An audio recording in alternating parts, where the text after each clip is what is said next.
definitely like that, and I think it's a way the country should go. Bill, thanks for calling from Cleveland, Ohio this morning to talk about your political hero for 2013. Jessica's up next from Wentzville, Missouri, on our line for Republicans. Jessica, good morning. Hi, how are you this morning? Good. Merry Christmas. Good. Well, I had two heroes. I chose Rand Paul because of his emphasis on civil liberties. And for the same reason, I love all the 9/11 conspiracy callers on your show. And talk a little bit about an either and why you're electing them as your hero for 2013. Both because of the civil liberties aspect, and I feel like the 9/11 guys, even though it's an unpopular message, they are drawing attention to how that was kind of a crystal knocked event for our country, so they could remove some of our rights. You know, that's why I am such a strong Republican libertarian slant.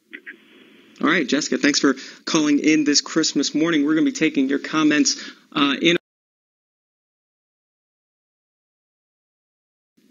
Much more on that in the days, weeks, and months to come.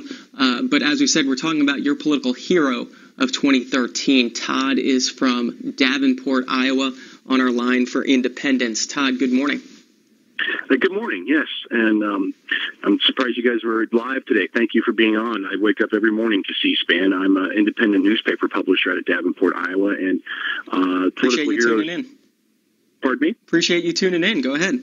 Absolutely. Well, you know, Bradley Manning, now known as Chelsea Manning, has to be on the list, I think, for 2013. And Thomas Drake, the whistleblower from the NSA, also should be on the list for 2013. I first became aware of Thomas Drake actually watching C-SPAN, your coverage of the National Press Club in June, when he made a phenomenal speech, which I encourage everybody to go to your video archives and search for Thomas Drake at the National Press Club. It's a very gripping, chilling survey of what the situation is. And you know, before Snowden, there was Drake, and Snowden gets all the headlines, but Drake is the one that inspired Snowden, and Drake exposed the NSA's Trailblazer program, and he did, you know, as Senator Feinstein has implored whistleblowers to go through channels, official channels. He did try to report the misconduct. He blew the whistle on through official channels, and you know, to no avail. So I think Thomas Drake should be on the list, and of course Chelsea Manning.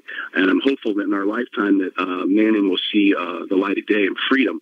And one other comment I'd like to make is, and your second caller this morning, the woman who broached the topic of the conspiracy theorists who call in, I applaud her bringing that up. I know that you, many of your folks that host these shows are sensitive to people calling in about that topic, and I would really encourage your producers to think about having the architects and engineers for truth on as guests regarding the facts that they have looked up and so forth. And I think it's a topic that should be discussed, and I would encourage people to check out the Architects and Engineers for Truth. That is an extremely empirical, cogent, and balanced view that you probably won't hear. Todd, thanks for the suggestions this morning. Todd brings up the Whistleblowers event.